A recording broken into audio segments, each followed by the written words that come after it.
Hello everyone, welcome to सिद्धांत scholars academy. My self Nandita Jain. इस video lecture में हम कंटिन्यू करेंगे अपनी संपूर्ण हिंदी साहित्य की सीरीज़ को और हम पढ़ रहे थे भक्ति काल। आज का टॉपिक है कबीर की काव्यगत विशेषताएं। तो कबीर के बारे में हमने पिछली वीडियो में भी कुछ पढ़ा था। अब हम कबीर की काव्यगत विशेषताएं पढ़ेंगे। तो जैसे कि हमें पता है कि कबीर निरक्षर थे, उन्हें शास्त्रक विद्वान तो नहीं थे, शास्त्रों का ज्ञान तो नहीं था, तथापि कविता रचना के लिए बड़ी बड़ी उपाधियों की भी उन्हें आवश्यकता नहीं होती थी। ठीक है, तो बड़ी बड़ी उपाधियाँ ना ही मिलें तो कोई प्रॉब्लम नहीं थी, क्योंकि कविता की रचना के लिए बड़ी बड़ी उपाधियों की आवश्यकता नहीं होती, ना पहले होती थी और ना ही अब होती। अगर कविता लिखनी है तो कोई निरक्षर है, कोई जिसे शास्त्रों का ज्ञान नहीं है, वो भी लिख सकता था। तो कबीर भी निरक्षर थे और उन्हें भी शास्त्रों का ज्ञान नहीं था, लेकिन उन्होंने कोई बड़ी बड़ी उपाधियाँ भी उनके पास नहीं थी, फिर भी उन्होंने कविता के क्षेत्र में बहुत अधिक प्रसिद्धि पाई। बहुत ही उनकी जो कविताएँ थी रसपूर्ण हुआ करती थी। तो वो कहा जाता है कि कविता करने की शक्ति तो ईश्वर प्रदत्त होती है। ठीक है, तो ईश्वर ही प्रदान करते हैं कविता की। जैसे होता है ना कि एक अंदरूनी हमारे पास कोई शक्ति होती है, कोई प्रतिभा होती है, तो कविता करने की शक्ति तो ईश्वर प्रदत्त होती है। ये कविता के बारे में कहा जाता है। काव्य निर्माण के लिए जिस प्रतिभा की आवश्यकता होती है, कबीर में यह प्रभुत मात्रा में विद्वान थी। तो काव्य निर्माण के लिए कुछ विशेषताएं होनी चाहिए। कौन सी विशेषताएं हैं अभी हम पढ़ने जा रहे हैं। तो उसके लिए जो विशेषताएं होनी चाहिए वो कबीर में बहुत अधिक मात्रा में विद्यमान थी। तो सबसे पहले हम पढ़ लेते हैं कि जो विशेषताएं होती हैं वो दो तरह की होती हैं, भाव पक्षीय विशेषताएं और कला पक्षीय विशेषताएं। तो हम पहले भाव पक्षीय विशेषताओं को पढ़ लेते हैं। तो भाव क्या होता है? जो अंदर से निकलता है, हमारी आत्मा से निकलता है, हमारे दिल से निकलता है, तो उसे भाव कहते हैं। तो भाव पक्षीय विशेषता में सबसे पहली विशेषता है निर्गुण उपासना। ठीक है, तो निर्गुण और निराकार परमात्मा के उपासक थे कबीर। यद्यपि परमात्मा के लिए उन्होंने राम शब्द का प्रयोग किया है, ये हमने लास्ट वीडियो में भी पढ़ा था कि वो राम की भक्ति करते थे। तो लेकिन उनके जो राम थे वो दुष्ट दलन हनुमान के राम नहीं थे, वो तो ऐसे राम थे जो निर्गुण थे। ठीक है, निराकार थे, उनका कोई आकार नहीं था, वो दिल में जो बसते थे। जैसे कहते हैं कि सबके हृदय में ईश्वर वास करते हैं, तो वो वाले उनके राम थे। तो उनके राम कौन नहीं थे? दशरथ के पुत्र राम नहीं थे, बल्कि निराकार ब्रह्म ही उनके राम थे। ठीक है, तो सबसे पहली तो जो उनकी विशेषता है निर्गुण उपासना की, क्योंकि वो निराकार परमात्मा के उपासक थे। दूसरी उनकी विशेषता है ज्ञान का उपदेश।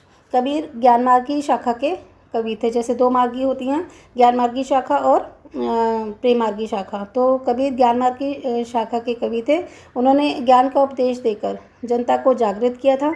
उनके अनुसार ज्ञान और योग की साधना से ही महान ब्रह्म का साक्षात्कार संभव है, कि जिसे ज्ञान और योग की जो साधना करता है उससे ही ब्रह्म का साक्षात्कार संभव है, वही ब्रह्म से साक्षात्कार कर सकता है।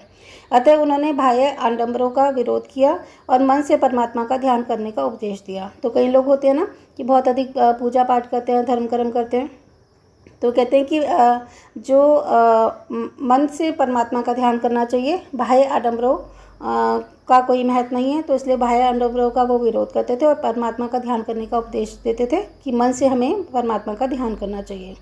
तीसरी उनकी भाव पक्षीय विशेषता है नाम की महत्ता। तो कबीर ने प्रभु के स्मरण को सर्वाधिक महत्व दिया था। वो कहते थे प्रभु का स्मरण करना चाहिए, हमें बस प्रभु की भक्ति करनी चाहिए। उसी के स्मरण से वे अपनी जीवन लीला समाप्त कर देना चाहते थे। वो कहते थे कि जब मेरी डेथ हो, जब मेरी जीवन लीला समाप्त हो, तब भी मैं प्रभु का ही स्मरण करना चाहता हूँ।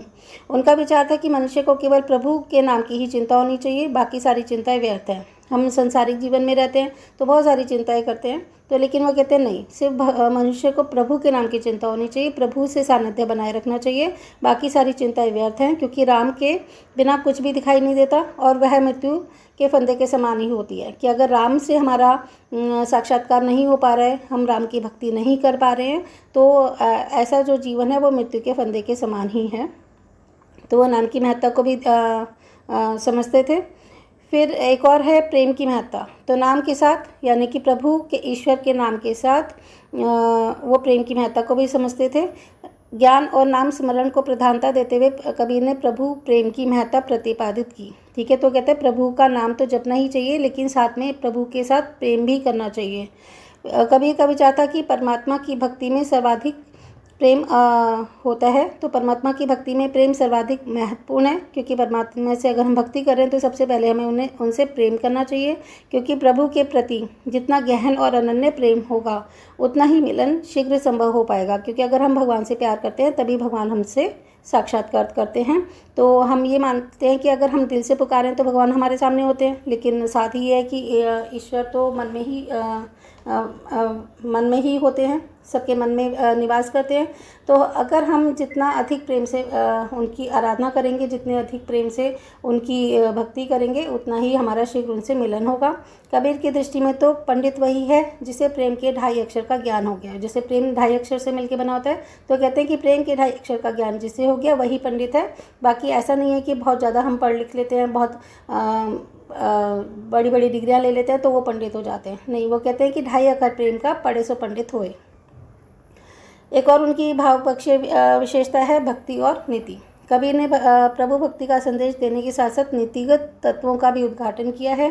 उन्होंने सत्य और अहिंसा को जीवन का आधार तत्व मानते हुए सत्य को सबसे बड़ा तत्व माना है, कि उन्होंने कहा है कि सत्य बोलना चाहिए और अहिंसक होना चाहिए, हिंसा नहीं करनी चाहिए।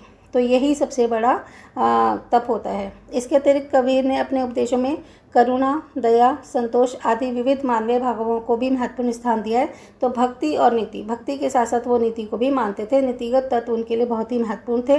वो नीतिगत तत्व क्या हैं? सत्य और अहिंसा, ये तो हैं ही। साथ में कबीर ने अपने उपदेशों में करुणा, दया और संतोष को भी, मानवीय भावों को महत्वपूर्ण स्थान दिया है। अपने जो उनके उपदेश थे उसमें करुणा, दया और संतोष को भी वो बहुत अधिक महत्व देते थे। एक और उनकी भावगत विशेषता है समाज सुधार की भावना।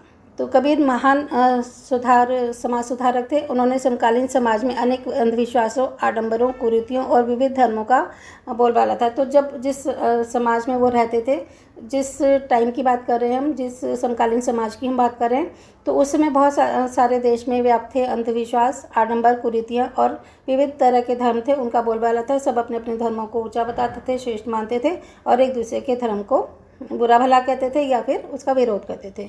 कबीर ने इन सब बातों का विरोध करते हुए समाज को एक नवीन दिशा की ओर लाने का पूर्ण प्रयास किया। तो उन्होंने कहा ये सब बेकार की चीज़ें हैं, अंधविश्वास में मत पड़ो, आडंबर मत करो, कुरीतियों को देश से दूर करो और सभी धर्म एक जैसे हैं, तो धर्मों के ऊपर लड़ाई मत करो। और साथ ही उन्होंने पूरे समाज को एक नई दिशा देने का प्रयास किया। उन्होंने जाति पाति के भेदभाव को दूर करते हुए जो भी शोषित जन थे उनके उद्धार का प्रयत्न किया। साथ ही मुस्लिम और हिंदू की एकता पर भी बल दिया। उनका कहना था कि जाति पाति पूछे नहीं कोई, हरि को भजे सो हरि का होई, कि कोई जात पात नहीं पूछता, जो हरि का भजन कर रहा है वही हरि का प्यारा है, यानी कि भगवान उसी को प्यार करते हैं। नेक्स्ट है रहस्य भावना। तो एक और भावगत विशेषता में क्या है कि कबीर का रहस्यवाद साधात्मक और भावात्मक दोनों ही कोटियों का था। वो साधना को भी महत्व देते थे और भावों को भी महत्व देते थे। साधात्मक रहस्यवाद में हठ योगियों से प्रभावित था। तो साधात्मक रहस्यवाद हठ योगियों से प्रभावित था। हठ योगी कौन होते हैं? जो संसारिक जीवन की तरफ जाने से रोकते हैं और साधना पर बल देते हैं। तो हठ योगी साधना का उल्लेख उन्होंने कई प्रकार से किया है। इसी तरह विविध रस उनकी कविता में पाए जाते थे। कबीर का काव्य ज्ञान और भक्ति से ओतप्रोत था। तो कवि का जो काव्य था वो उसमें भक्ति तो थी ही, साथ में ज्ञान भी था। तो इसलिए उन्होंने काव्य में कौन कौन से रस लिए हैं? शांत रस की प्रधानता उनमें ज़्यादा रही, क्योंकि जो भगवान की भक्ति करेगा वो शांत हो जाएगा। तो उनके वो ही चीज़ उनके काव्य में दिखती थी। उन्होंने सबसे ज़्यादा शांत रस को महत्व दिया और अपने काव्य में शांत रस का ही अधिक प्रयोग किया। आत्मा और परमात्मा के विरह अथवा मिलन के चित्रण में श्रृंगार के दोनों पक्ष। तो देखो कहते हैं कि वो ना तो आत्मा और परमात्मा को एक मानते थे, ना ही अलग मानते थे। मतलब वो कहते थे कि आत्मा और परमात्मा वैसे तो अलग अलग हैं, कि भाई आत्मा अलग है, परमात्मा अलग है, लेकिन आत्मा और परमात्मा जब आपस में ओतप्रोत हो जाते हैं, इनहेल हो जाते हैं, तो वो एक बन जाते हैं। ठीक है, तो आत्मा और परमात्मा के विरह और मिलन, कि आत्मा और परमात्मा जब तक अलग हैं उनका विरह है, और जब वो मिल जाते हैं तो उनका मिलन हो जाता है। तो इसमें श्रृंगार के दो रस होते हैं। जैसे हमें पता है कि श्रृंगार रस में दो रस होते हैं, कौन कौन से? एक संयोग रस और एक वियोग रस। तो इनके दोनों ही उपलब्ध हैं उनके काव्य में, क्योंकि आत्मा और परमात्मा के विरह में विरह योग है और मिलन में संयोग रस है। किंतु कबीरदास के काव्य में प्रयुक्त श्रृंगार रस शांत रस और का सहयोगी बनकर उपस्थित हुआ है। ठीक है। तो वैसे तो श्रृंगार रस के दोनों पक्ष होते हैं, संयोग और वियोग, ठीक है। तो उनका जो उन्होंने प्रयोग किया है ना श्रृंगार रस, वो शांत रस का सहयोगी बन के, क्योंकि उनकी मेन जो रचना थी शांत रस में थी, हालांकि उन्होंने श्रृंगार रस का भी प्रयोग किया।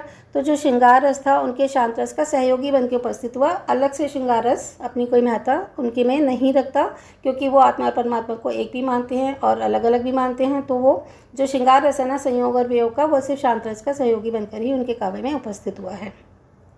तो ये थी उनकी काव्यगत भावगत विशेषताएं।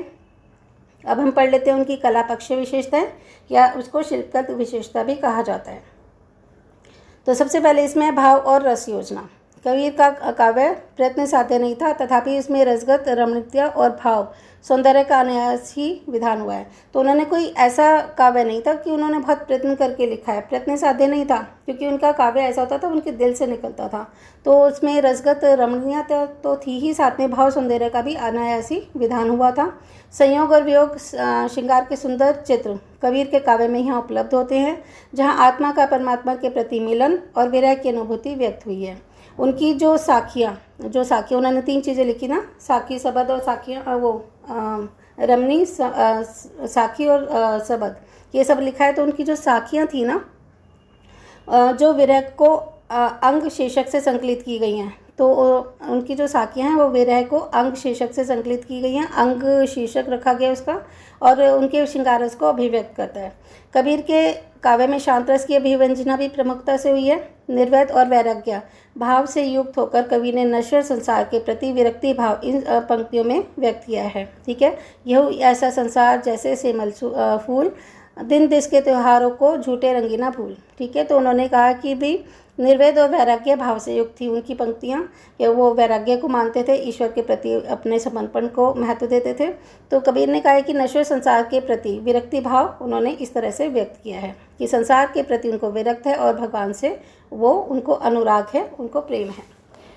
दूसरी है अलंकारगत रमणीयता। तो कला पक्षीय जो विशेषताएं होती है उसमें अलंकारों का बहुत महत्व होता है, क्योंकि जो कविता होती है उसमें अलंकारों का महत्व होता है। तो कबीर को भले ही अलंकार शास्त्र की जानकारी नहीं रही, लेकिन उनके काव्य में अलंकारों की छटा विद्यमान है।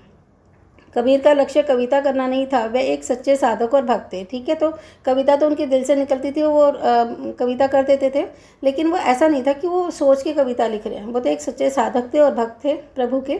अपनी अनुभूतियों को व्यक्त करने के लिए उन्होंने कविता का सहारा लिया था। बस वो अपनी अनुभूतियों को व्यक्त करते थे तो वो गाकर बताते थे, तो ये कविता का उन्होंने सहारा लिया था। इसका तात्पर्य यह बिल्कुल नहीं समझना चाहिए कि उनकी कविता में काव्य के तत्व नहीं हैं, ठीक है। तो कविता को उन्होंने सहारा लिया था, तो ऐसा नहीं है कि उनकी कविता में काव्य के तत्व नहीं है, क्योंकि जब कविता निकलती है तो काव्य के तत्व तो अपने आप ही विद्यमान हो जाते हैं।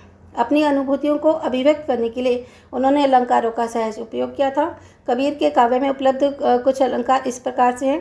पहला अलंकार उन्होंने लिया था सांगरूपक, फिर उपमा, विभावना और अन्योक्ति अलंकार। इन सब अलंकारों का वो इस्तेमाल करते थे। अब ये अलंकार क्या होते हैं, जब हम ये इसकी ग्रामर पढ़ेंगे ना हिंदी की, उसमें हम डिटेल में पढ़ेंगे कि अलंकार किसे कहते हैं। और साथ ही उन्होंने दृष्टांत अलंकार का भी अपने काव्य में प्रयोग किया था, ठीक है। अलंकार अभी हम यहाँ पर नहीं समझ रहे, अलंकार वाले जो वीडियो होगी उसमें हम इसको डिटेल में समझेंगे। एक और कला पक्षीय विशेषता थी उनकी छंद विधान, ठीक है। तो काव्य में अलंकार भी होते हैं, छंद भी होते हैं। तो कबीर ने साखी, सबद और रैमनी की रचना की थी। साखियाँ जो थी ना वो दोहा छंद में थी। दोहा मतलब जिसमें 2 लाइनें होती हैं, ओके। साखियाँ दोहा छंद में थी। रैमनी में चौपाइयाँ थी और उसके बाद एक एक दोहा था। तो पहले 4 लाइनों से 4 पंक्तियाँ होती हैं, इसे चौपाई कहते हैं, फिर दोहा होता है। तो पहले चौपाइयाँ फिर एक एक दोहा होता है, किसमें, रैमनी में, ठीक है। यहाँ से क्वेश्चन बन सकता है कि रैमनी, कबीर की रैमनी कैसी थी, पहले कुछ चौपाइयों के बाद एक एक दोहा था। लेकिन अगर हम बात करते हैं सबद, तो सबद पद शैली में लिखे गए थे, पद लिखे गए थे वो, ठीक है। पद 6 लाइनों के भी हो सकते हैं। तो कबीर को छंद शास्त्र की जानकारी नहीं थी, इसलिए दोहे जैसे छंद में भी मात्राएं कम या अधिक थी। तो जैसे मैं पता है ना छंदों की मात्राएं होती हैं, बहुत सारी मात्राएं होती हैं, तो वो भी हम जब छंद पढ़ेंगे तो डिटेल में पढ़ लेंगे। तो दोहे में दोहे जैसे छंद में भी मात्राएं कम या अधिक हो सकती थी, क्योंकि कितने दोहे में कितनी, मतलब एक दोहे में कितने छंद होने चाहिए, उसमें कितनी मात्राएं होनी चाहिए, ये सब एक सिस्टम से चलता है। लेकिन उनके दोहे में ऐसा नहीं था। तो दोहे जैसे छंद में भी उनकी मात्रा कमी अधिक हो जाया करती थी। इसी प्रकार उनकी चौपाइयों में भी मात्रा की दृष्टि से शुद्ध नहीं कही जा सकती थी। तो चौपाइयों में कितनी मात्रा होनी चाहिए, तो मात्राओं की दृष्टि से भले ही उनकी जो चौपाइयाँ हैं या दोहे हैं ये शुद्ध नहीं हो, लेकिन क्योंकि वो सिर्फ दिल से कविता करते थे, लिखते थे, कविता लिखने के लिए कविता नहीं किया करते थे, तो इसके लिए उनकी मात्राओं में थोड़ा सा कम ज़्यादा हो जाती थी उनकी मात्राएं। कबीर के पद अनेक राग रागनियों में गाए जा सकते हैं। उनकी गीता का तत्व विद्यमान है, क्योंकि उनके जो कबीर के पद है ना उसको गा के जब हम बोलते हैं तो बहुत अच्छे लगते हैं, क्योंकि उसमें देता का तत्व विद्यमान है। ऐसा लगता है कि कबीर इन पदों को विभिन्न प्रकार से गाते थे। कबीर काव्य के संकलनकर्ताओं ने इन पदों को राग रागनियों के क्रम में संकलित किया है। ठीक है, तो जिन्होंने कबीर के काव्य को संकलन किया है, जैसे धर्मदास थे, उन्होंने भी संकलन किया था इनकी बीजक नामक ग्रंथ में। तो इनके जो संकलन करता है ना, इन पदों को राग रागनियों के क्रम में उन्होंने संकलित किया था। कबीर ने कुछ लोक छंदों का भी प्रयोग अपने काव्य में किया था। लोक छंद क्या होते हैं, जिस जगह पे हम रहते हैं तो वहाँ की जो लोक कृति होती है उनके छंदों का भी उन्होंने प्रयोग किया था। फिर है अप्रस्तुत विधान। कबीर का अप्रस्तुत विधान बहुत ही मौलिक है। उसमें कुछ अप्रस्तुत भारतीय दर्शन, साधना पद्धति और हठयोग के क्षेत्र से लिए गए हैं। तो कुछ जो उनके अप्रस्तुत विधान है ना वो कहाँ से लिए गए हैं, भारतीय दर्शन, साधना पद्धति और हठयोग के क्षेत्र से। तो जैसे कि गहना, कनक, नलिनी, नाव, घट, कुमार, नदी नाव, बूंद सरोवर आदि। तो कुछ अप्रस्तुत उनके पारिवारिक व्यवसाय जुलाहे गृह से ले गए हैं। ठीक है, तो क्या मतलब है इसका, कि जो अप्रस्तुत विधान है ना कबीर के, वो कुछ तो भारतीय दर्शन, साधना पद्धति और हठयोग के क्षेत्र से ले गए हैं। जैसे गहना होता है जो हम पहनते हैं, ठीक है, या फिर जो हमारे हमें आकर्षित करता है, तो जैसे अलंकार होते हैं ना, ठीक है, तो इस तरह का ये गहना। और कनक होता है गेहूँ, और कनक का अर्थ सोने से भी लिया जा सकता है। इसी तरह उन्होंने कुछ और शब्द लिए, जैसे नलिनी, नाव, घट कुमार, घड़ा और कुमार, नदी और नाव, बूंद और सरोवर।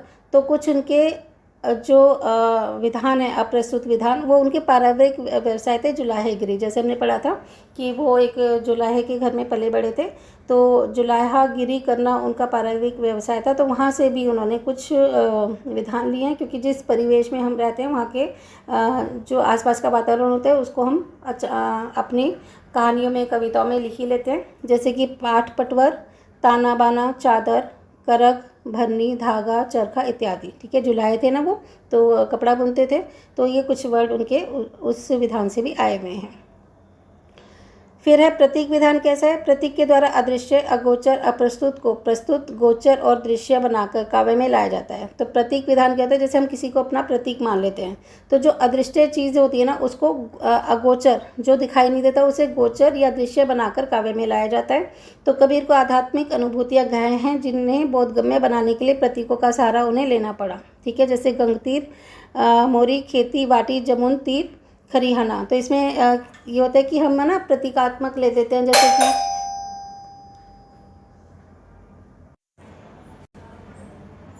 कि यहाँ कबीर ने इड़ा, पिंगला नदियों के लिए प्रतीक रूप से गंगा यमुना नदियों का प्रयोग किया है। ठीक है, इड़ा पिंगला नदियों के लिए, पिंगला नदियों के लिए उन्होंने कौन कौन सी नदियों का प्रयोग किया है, गंगा और जमुना। क्योंकि हमने पिछली वीडियो में भी पढ़ा था, जो ईड़ा पिंगला थी ना वो गंगा, जमुना और सरस्वती, इन तीनों को मानते थे। ठीक है, तो उन नदियों का प्रयोग किया। इसी प्रकार अलौकिक प्रेम और रहस्यवादी भावना को व्यक्त करने के लिए उन्होंने दाम्पत्य प्रतीकों का प्रयोग किया है। जैसे दाम्पत्य के प्रतीक होते हैं उसका उन्होंने प्रयोग किया है, किसके लिए, कब, अलौकिक प्रेम और रहस्यवादी भावना को दर्शाने के लिए। अब हम देख लेते हैं कि उनकी कविताओं का भाषा सौंदर्य कैसे था। कविता की भाषा, कबीर की भाषा मुख्य रूप से ब्रज, अवधी और खड़ी बोली का मिश्रण होती है, जिसमें कहीं कहीं भोजपुरी, पंजाबी और राजस्थानी भाषा के तत्व भी उपलब्ध हैं। ये बहुत इंपॉर्टेंट है कॉम्पिटिटिव एग्जाम्स की दृष्टि से। कौन सी भाषा थी उनकी, ब्रज, अवधी और खड़ी बोली। ठीक है, और साथ ही साथ कहीं कहीं पे भोजपुरी, पंजाबी और राजस्थानी भाषा के भी तत्व उपलब्ध थे। आचार्य रामचंद्र शुक्ल ने कबीर की भाषा को पंचमेल खिचड़ी या साधुक्यड़ी भाषा कहा है। तो उन्होंने कहा है कि कौन कहते थे, ये पेपर में आता है कि आचार्य रामचंद्र शुक्ल कबीर की भाषा को क्या कहते थे, वो कहते थे उनकी पंचमेल खिचड़ी है या उनकी साधुक्यड़ी भाषा है। साधुक्यड़ी भाषा किसकी होती है, जो घूमते रहते हैं, जगह जगह जाते हैं, ठीक है, और वहीं की जो कुछ टाइम वहाँ पे रहते हैं और उन्हीं की भाषा को अपनी कविताओं में प्रयोग कर लेते हैं। तो जिसमें विभिन्न बोलियों के शब्द उपलब्ध होते हैं। डॉक्टर बिंदु माधव मिश्र के अनुसार कबीर के पदों की भाषा मुख्यतः ब्रज, साखियों, की राजस्थानी तथा खड़ी बोली और रैमनी की भाषा प्रमुख रूप से अवधी है। तो अगर हम उनकी बात करते हैं तो उनकी डॉक्टर बिंदु राव मिश्र ने क्या कहा है, उन्होंने कहा है कि कबीर के पदों की भाषा मुख्यतः ब्रज साखियों की राजस्थानी, तो ब्रज मुख्यतः ब्रज है, साखियों की राजस्थानी है। देखो पदों की भाषा तो है ब्रज, साखियों की है राजस्थानी और खड़ी बोली, और रैमनी की जो भाषा है उनकी वो अवधी है। तो कई तरह से उन्होंने प्रयोग किया है, किसमें, पदों में तो ब्रज भाषा को इस्तेमाल किया है, साखियों में उन्होंने राजस्थानी और खड़ी बोली को इस्तेमाल किया है, और रैमनी का प्रयोग प्रधान रूप से उन्होंने अवधी में किया है। आचार्य श्याम सुंदर दास का मत है कि कबीर की भाषा का निर्णय करना टेढ़ी खीर है कि उनकी भाषा कौन सी थी, क्योंकि वह खिचड़ी है। ठीक है, तो अगर आचार्य श्याम सुंदर दास के अनुसार कहा जाए तो उनकी भाषा का निर्णय करना टेढ़ी खीर है, यह खिचड़ी भाषा है। और रामचंद्र शुक्ल कहते थे कि उनकी भाषा को है पंचमेल खिचड़ी या साधुकड़ी भाषा। ठीक है, ये पेपर में आता है इसलिए मैं बार बार इसे रिपीट कर रही हूँ। तो उन्होंने कहा उनकी आचार्य श्याम सुंदर दास क्या कहते हैं कि कबीर की भाषा खिचड़ी है, खड़ी बोली पंजाबी, राजस्थानी, अरबी, फारसी आदि अनेक भाषाओं का पुट उनकी उक्तियों पर चढ़ा हुआ है। कबीर को ज्ञान बहुत विस्तृत था, उन्होंने पर्याप्त देशाटन भी किया था, यानी कि देश देश में घूमे थे। उनकी भाषा में अनेक बोलियों का सम्मिश्रण भी स्वाभाविक है, तो जब अलग अलग जगह पे जाएंगे तो उनकी बोलियों में उसका मिश्रण होना स्वाभाविक ही है। कबीर भले ही भोजपुरी क्षेत्र बनारस के निवासी रहे हों, क्योंकि बनारस में रहते थे वो, तो वो भोजपुरी बोली जाती थी वहाँ पे, लेकिन उनकी भाषा में अनेक बोलियों के शब्द विद्यमान हैं। तो ये कहना था किसका, आचार्य श्याम सुंदर दास का। और जबकि रामचंद्र शुक्ल का कहना था कि कबीर की भाषा पंचमेल खिचड़ी है और उनकी भाषा साधुकेड़ी है। तो आज हमने ये पढ़ा, अब अगली वीडियो में हम कंटिन्यू करेंगे। तो चलिए मिलते हैं नेक्स्ट वीडियो में।